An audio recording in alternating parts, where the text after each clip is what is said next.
Hello and welcome to Danish Pronunciation for Beginners. My name is Allan and this is Dialog 35, Dialog 35, Vi skal på festival. So the pronunciation focus of this video is the short vowels, and sometimes or often when we have a short vowel, the short vowel isn't pronounced with the vowel it's written with. It's pronounced as a vowel further down in the same row. And in Danish, we have 3 rows of vowels, I-rækken, Y-rækken, og U-rækken, the I row, the Y row, the U row. So in the examples that I've written here and that I also use in the dialogue, spiller, ikke, Mikkel, sikkert. All 4 words are spelled with an I, but they're pronounced one step down with an E.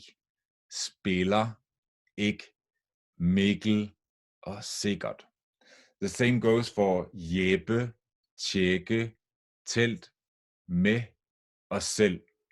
They are all written with E, but they are pronounced with an A, just one step further down the row.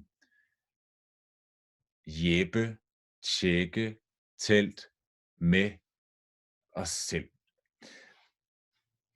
As also goes for Kommer. It's in the U row and written with an O, but it's pronounced with an O. Kommer. Kommer. Jeppe og Mikkel snakker om deres planer for sommerferien. Vi skal også på festival. Vi skal også på festival. Det skal vi. Skal vi tage på Roskilde? Det skal vi. Skal vi tage på Roskilde? Hvem spiller i år? Hvem spiller i år? Det ved jeg ikke. Skal vi tjekke programmet? Det ved jeg ikke. Skal vi tjekke programmet? Det er lige meget. Det er lige meget. Jeg kommer ikke for musikken.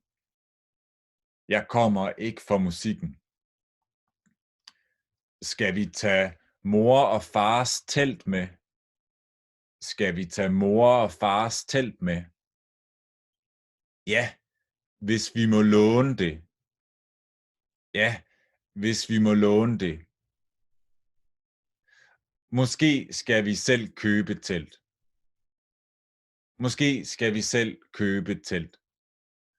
Det bliver sikkert ødelagt. Det bliver sikkert ødelagt. Thank you for watching. Tak for at du så med.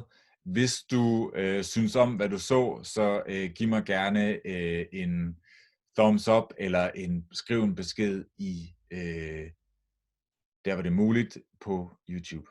Hej hej.